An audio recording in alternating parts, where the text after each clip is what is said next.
Hello friends, पहल पाठशाला में आप सभी का स्वागत है। आज हम क्लास वन इंग्लिश आज हम क्लास पहली कक्षा की इंग्लिश की एक वर्कशीट कंप्लीट करेंगे। फर्स्ट क्लास की इंग्लिश वर्कशीट कंप्लीट करेंगे। तो चलो स्टार्ट करते हैं। Right the opposite word. Opposite word लिखना है हमें। इन सभी वर्ड्स का अपोजिट वर्ड क्या होता है? अपोजिट वर्ड यानी विलोम शब्द। हिंदी में अपोजिट वर्ड को बोलते हैं विलोम शब्द। तो पहला वर्ड है स्ट्रॉन्ग। स्ट्रॉन्ग का अपोजिट वर्ड क्या होगा? स्ट्रॉन्ग का विलोम। स्ट्रॉन्ग यानी होता है ताकतवर, और इसका अपोजिट होगा कमजोर। कमजोर यानी वीक। तो हम यहाँ पर लिख देंगे weak. Weak, strong, weak. Tall, next है टॉल। टॉल यानी होता है लंबा, और टॉल का विलोम यानी अपोजिट क्या होगा? शॉर्ट।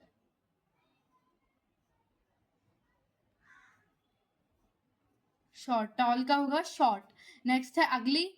अगली अगली अगली का अपोजिट क्या होगा? ब्यूटीफुल।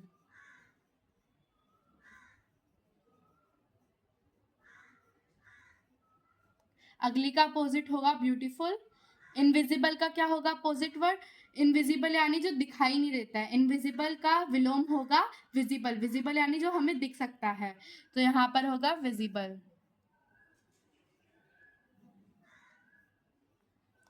विजिबल। इनविजिबल का होगा विजिबल। गिव। गिव का अपोजिट क्या होगा? गिव यानी देना, और टेक। टेक यानी लेना। नेक्स्ट देखते हैं वेस्ट। वेस्ट का अपोजिट वर्ड क्या होगा? वेस्ट का होगा ईस्ट। नेक्स्ट है ऑलवेज। ऑलवेज का होगा समटाइम्स। ऑलवेज यानी हमेशा, समटाइम्स यानी कभी कभी।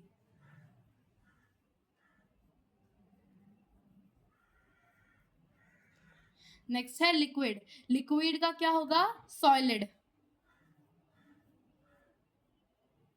लिक्विड यानी पिघली हुई चीज, सॉलिड यानी जमी हुई। एम्प्टी। एम्प्टी का क्या होगा? फुल। एम्प्टी यानी खाली, फुल यानी भरा हुआ। नेक्स्ट है डॉटर। डॉटर का होगा सन। डॉटर यानी बेटी, सन यानी बेटा। एक बार हम आपको फिर से रिवाइज करवा देते हैं सारे अपोजिट वर्ड्स यानी विलोम शब्द। स्ट्रॉन्ग का होगा weak, tall, short, ugly, beautiful, invisible, visible, give, take, west, east, always, sometimes, liquid, solid, empty, full, daughter, सन।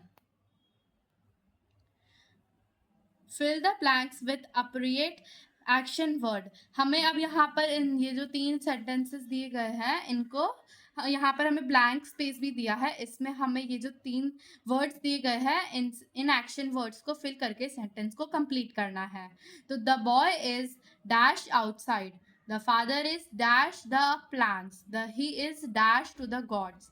और हमारे वर्ड्स है प्रेइंग, वाटरिंग, साइकिलिंग। प्रेइंग यानी प्रार्थना करना, वाटरिंग यानी पानी देना, और साइकिलिंग यानी साइकिल चलाना।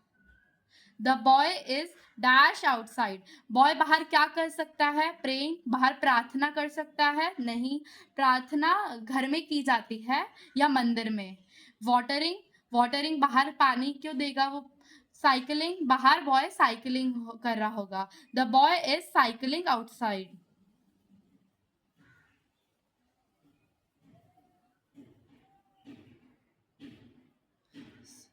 The boy is cycling outside. Father is dash the plants. Father plants के साथ क्या कर रहा होगा? उनसे प्रार्थना कर रहा होगा। उनकी मतलब पूजा कर उनसे उनकी प्रार्थना कर रहा होगा, या फिर वाटरिंग, उनको पानी दे रहा होगा। पौधों को पापा पानी दे रहे होंगे। उनके फादर पौधों को पानी दे रहे होंगे। यहाँ पर आ जाएगा वाटरिंग। नेक्स्ट है he is dash to the god. वो भगवान जी से क्या कर रहा था? He is praying to the god. वो भगवान जी से प्रार्थना कर रहा था।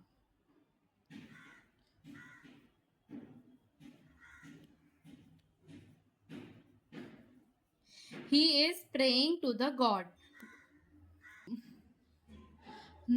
एक बार हम आपको वापस से बता देते हैं कि हमने कौन से वर्ड्स का कहाँ पर यूज किया है। The boy is cycling outside, first में हमने साइकिलिंग का यूज किया है, father is watering the plants, watering हमने सेकंड में यूज किया है, he is praying to the god, praying word हमने थर्ड सेंटेंस में यूज किया है। नेक्स्ट देखते हैं, rearrange the jumble letters into a meaningful word, ये सारे जम्बल लेटर्स हैं, इधर उधर इनको उल्टा सीधा कर दिया है, अब हमें इससे एक मीनिंगफुल वर्ड बनाना है, एक मीनिंगफुल वर्ड बनाना है जिसका कोई मीनिंग होता है। तो यहाँ पर है, इस वर्ड से बन सकता है स्लीप,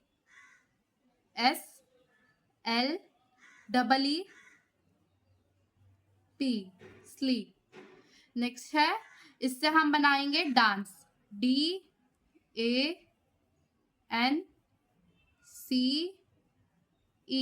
डांस।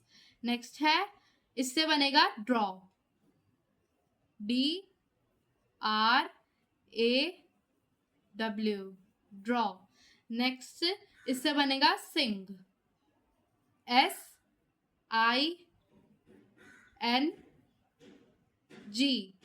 सिंग। फर्स्ट से बना स्लीप, इससे बना डांस, ड्रॉ, सिंग। आगे देखते हैं, complete the following sentences using can और कांट। अब हमें यहाँ पर ये नीचे जो सेंटेंसेस दिए गए हैं, हमें इनको कैन और कांट से फिल करना है। तो यहाँ पर कैन का मीनिंग होता है हाँ, मतलब कैन यानी कर सकता है, कांट यानी नहीं कर सकता है। फर्स्ट सेंटेंस है, a dog dash bark, dog can bark, a dog can't bark, dog भौंक सकता है, हाँ डॉग बार्क कर सकता है, तो इसके लिए हम कैन का यूज करेंगे। कांट हम उन चीजों के लिए यूज करते हैं जो हम नहीं कर सकते हैं, और कैन जिन चीजों को हम कर सकते हैं, कर सकते हैं। A mouse dash talk, mouse बात कर सकता है, नहीं। A mouse can't talk, a mouse can't talk. आपने कभी चूहे को बात करते हुए देखा है? कोई भी चूहा बात नहीं करता है, कोई भी एनिमल भी बात नहीं करता है। अ फॉक्स डैश सिंग, एक लोमड़ी फॉक्स गाना गा सकती है, नहीं। तो इसमें भी आएगा a fox can't sing, a fox can't sing. A cat dash run, अब कैट भाग सकती है, बिल्ली भाग सकती है, हाँ वो भाग सकती है, तो उसके लिए हम कैन का यूज करेंगे, a cat can run, a cat can run.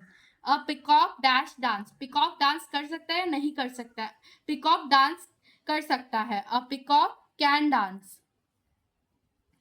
First में है, a dog can bark, dog भौंक सकता है।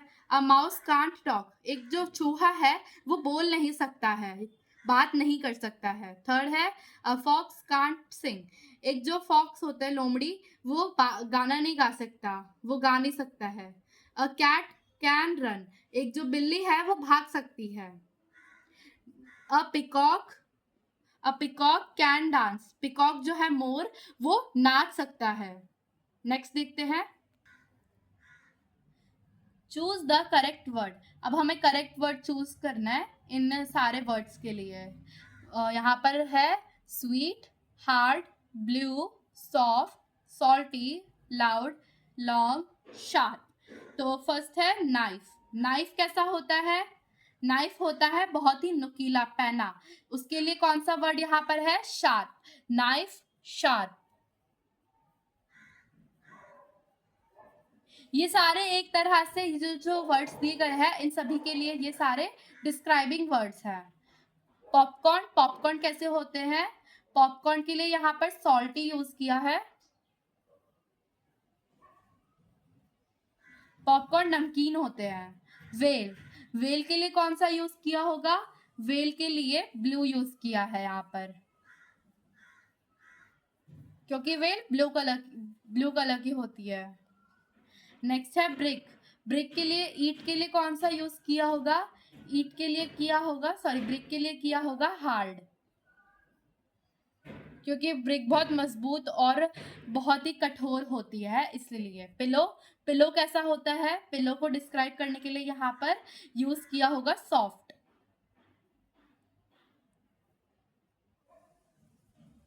कैंडीज, कैंडीज कैसी होती है, हम लोग जो अलग अलग तरह की टॉफीज खाते हैं वो स्वीट होती है, तो इसके लिए डिस्क्राइब किया है स्वीट।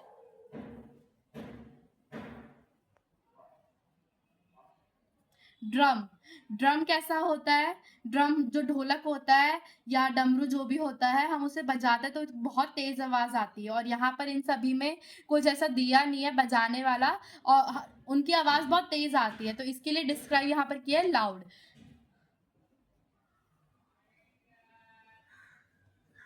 स्नेक, स्नेक कैसा होता है, स्नेक बहुत लंबा होता है, पॉइजनस होता है, पर यहाँ पर पॉइजनस वर्ड नहीं दिया है, तो यहाँ पर लॉन्ग दिया हुआ है, तो स्नेक लॉन्ग, स्नेक लंबा होता है। एक बार आपको सारे फिर से बता देते हैं कि किसके लिए कौन सा डिस्क्राइबिंग वर्ड यूज किया गया है। नाइफ, नाइफ बहुत शार्प होता है, नुकीला होता है, उसके लिए वर्ड शार्प का यूज किया है, शार्प। पॉपकॉर्न, पॉपकॉर्न नमकीन होते हैं, सॉल्टी होता है बहुत ज्यादा, उसके लिए सॉल्टी यूज किया है। वेल, वेल ब्लू कलर की होती है, उसके लिए यहाँ पर ब्लू वर्ड उसको डिस्क्राइब करने के लिए यूज किया है। ब्रिक, ब्रिक हार्ड होती है, बहुत ही मतलब कठोर होती है, इसलिए उसको डिस्क्राइब करने के लिए हार्ड यूज किया है। पिलो, पिलो के लिए सॉफ्ट यूज किया है, क्योंकि वो बहुत नरम होता है, जब हम उस पर अपना सर रखते हैं बहुत सॉफ्ट सॉफ्ट रखता है, क्योंकि उसमें कॉटन होती है। कैंडीज, कैंडीज बहुत मीठी होती है, हम लोगों ने खाई है, तो वो बहुत स्वीट होती है, इसके लिए स्वीट यूज किया गया है। ड्रम, ड्रम हम बजाते तो बहुत तेज आवाज आती है, वो लाउड होता है, तो इसके लिए लाउड यूज किया गया है। स्नेक, स्नेक कैसा होता है, लंबा चौड़ा होता है, तो स्नेक के लिए लॉन्ग यूज किया है। अब नेक्स्ट देखते हैं, circle the correct rhyming word. अब हमें इन सभी के करेक्ट करेक्ट राइमिंग वर्ड्स को, एक एक ही राइमिंग वर्ड है सबका, हमें एक एक राइमिंग वर्ड सर्कल करना है इन सारे ऑप्शंस में से। हर एक राइमिंग वर्ड के 3 ऑप्शंस है, तो हमें उनमें से एक को सर्कल करना है जो इसका करेक्ट राइमिंग वर्ड है। फर्स्ट है कैट, कैट का राइमिंग वर्ड क्या होगा, वैन हैट डे, कैट का होगा हैट, हैट को हम सर्कल कर देंगे। राइमिंग वर्ड्स वो वर्ड्स होता है जिनकी आवाज मिलती जुलती होती है, उनके लास्ट की जो फोनिक साउंड होती है या जो साउंड होती है ना वो सिमिलर होती है, जैसे कैट में एट, और यहाँ पर हैट में भी लास्ट में एट आ रहा है। कैट हैट दोनों राइमिंग वर्ड हो ना, उनकी आवाज मिलती जुलती है इसलिए। लैब, लैब का क्या होगा, कैन टैब सन, लैब का होगा टैब, लैब में देखो लास्ट में एब आ रहा है, और टैब में भी एब, तो यहाँ पर टैब हो जाएगा। लैब का होगा टैब। टब, टब का कब, फन रन, टब का हो जाएगा कब। अब लास्ट में आवाज आ रही है अब, कब, कब में भी लास्ट में आ रही है अब, तो यहाँ पर हो जाएगा कब, टब कब। पेन, पेन का क्या होगा, पेन का होगा हैन, पेन में लास्ट में एन आवाज आ रही है, और हैन में भी लास्ट में एन आवाज आ रही है, पेन हैन। नेक्स्ट है निब, निब में बिब हॉट फैन, निब का हो जाएगा बिब, लास्ट में इब की आवाज आ रही है, निब में इब, बिब में भी इब की आवाज आ रही है, निब बिब। एक बार फिर से बता देते हैं, cat hat lab tab tub cub pen hen nib bib. उम्मीद है आप सभी को आज की हमारी वर्कशीट एक्सप्लेन हो गई होगी, अच्छी तरह से समझ आ गई होगी। हमारे इस वीडियो को लाइक करें, अपने फ्रेंड्स के साथ में शेयर करें, चैनल को सब्सक्राइब करें। Thank you.